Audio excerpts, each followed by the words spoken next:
첫 번째 주제는 저성장 극복과 민생경제 활성화 방안입니다. 먼저 사회자 공통 질문입니다. 우리 경제는 장기간 저성장 국면에서 벗어나지 못하고 있습니다. 최근 10년간 경제 성장률은 3%대에서 1, 2%대로 떨어졌고 올해 전망치를 0%대로 하향 조정하는 발표가 잇따르고 있습니다. 고금리와 고물가, 내수 불황 등으로 소비와 투자 심리가 위축되고 실질임금 감소와 고용 불안, 자영업자의 누적 적자 등 민생경제 어려움도 이어지고 있습니다. 침체에 빠진 우리 경제를 살리기 위한 대책은 무엇인지 각 후보의 입장을 들어보겠습니다. 답변 시간은 1분 30초입니다. 먼저 권영국 후보부터 답변해 주시죠. 지금 이 토론 사실상 1대3 구도입니다. 세 후보 모두 무조건 성장을 외치고 있습니다. 하지만 저는 다르게 말하겠습니다. 저 권영국은 오늘 이 자리에서 불평등 타파를 말하겠습니다. 지금 대한민국은 세계 경제 10위권입니다. 1인당 국민소득이 3만 5천 달러를 넘어섰습니다. 맞습니다. 이 나라의 부는 넘치도록 쌓였습니다.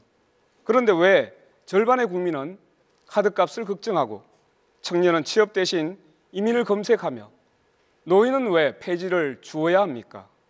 돈은 위로 쌓였고 고통은 아래로 흐릅니다. 성장은 숫자였을 뿐 삶은 나아지지 않았습니다. 이대로는 안 됩니다. 성장에 가려진 불평등을 직시해야 합니다. 해답은 분명합니다. 부자 감세가 아니라 부재 정세여야 합니다. 대기업과 고소득자에게 공정한 책임을 묻고 그 재원을 국민에게 되돌려 주어야 합니다.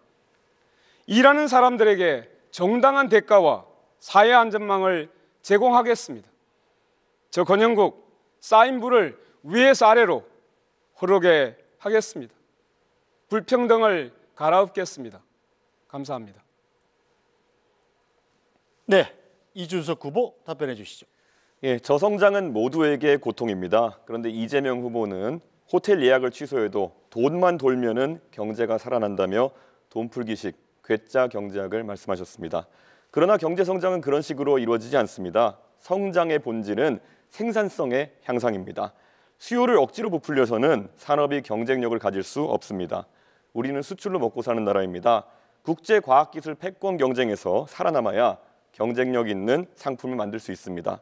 사람의 역량을 키워야 AI와 로봇에 대체되지 않고 일자리도 지킬 수 있습니다. 민생도 외면하지 않겠습니다. 지금처럼 고물가, 저수요 상황에서 무작정 돈을 풀면 자영업자는 재료비와 임대료 부담만 늘을 것입니다. 빚으로 쌓은 성장은 모래 위에 사상 누각입니다. 우리는 IMF를 통해 그 뼈아픈 교훈을 이미 겪었습니다. 저는 지역의 경제 현실에 맞게 최저임금을 자율 조정할 수 있도록 제도를 만들겠습니다. 자영업자의 숨통부터 틔우겠습니다. 저 이준석, 포퓰리즘이 아닌 실력으로 돈풀기가 아닌 교육과 생산성으로 대한민국을 다시 성장시키겠습니다.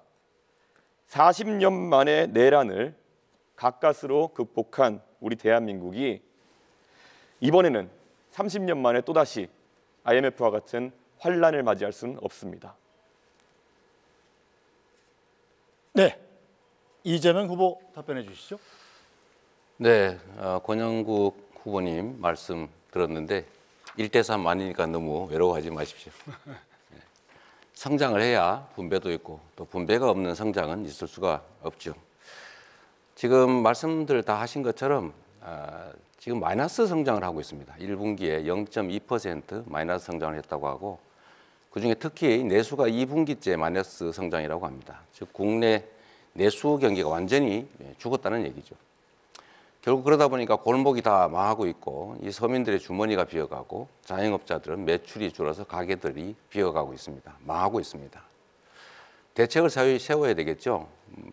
단기 대책, 장기 대책이 있을 겁니다. 단기적으로는 지금 당장 서민 경제가 너무 어렵기 때문에 정부가 역할을 해야 됩니다. 원래 가계, 기업, 정부 이 3개 영역이 적정한 자기 역할이 있는데 이런 불경기에는 정부가 조정 역할을 해줘야 되는 것입니다. 곧바로 가능한 범위 내에서 추경을 해서 서민 경기를, 내수 경기를 살리는 게 중요하겠습니다. 두 번째로 이제 장기 대책이 필요한데 이제 지역 계속 지속적으로 성장률이 떨어지기 때문에 이제 성장 동력을 회복해야 됩니다. 우리가 자주 말하는 인공지능을 포함하는 첨단 기술 산업을 육성해야 되겠고, 또 재생에너지 산업도 육성을 해야 되겠고, 특히 제가 관심 갖는 문화산업 육성을 통해서 새로운 영역을 만들어내고 그 속에서 공평한 성장의 기회를, 성장의 결과를 나오도록. 네, 자 김문수 후보 답변해 주시죠. 예, 저는 우선 민생경제 활성화 방안으로서 가장 경기에 민감한 자영업자, 소상공인들의 일자리를 지키도록 하겠습니다. 우선 소비 진작을 위해서 확실하게 많은 지원을 하고, 또 소상공인의 채무를 조정하겠습니다. 또 금융 지원을 강화하겠습니다.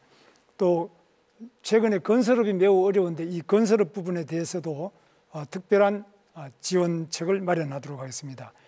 기업이 또 좋은 일자리를 만들 수 있도록 규제를 완전히 판가리 하도록 하겠습니다. 규제를 많이 없애서 기업이 해외로 나가지 않더라도 국내에서 마음 놓고 사업을 하고 또 일자리를 만들 수 있도록 하겠습니다. 또 일자리 만드는 기업에 대해서는 특별한 혜택을 많이 줄 수 있도록 하겠습니다. 그리고 정부는 R&D, 특히 정부의 여러 가지 R&D 부분을 대폭적으로 지원해서 미래 산업에 많은 투자를 하고 또 그 분야로 기업을 지원하도록 하겠습니다. 지금 각 대학 같은 데도 이 R&D 부분 확실하게 지원을 하겠습니다. 정부 부처의 평가 지표도 일자리를 중심으로 해서 평가해서 잘하는 부서에는 그만큼 혜택을 주도록 하겠습니다.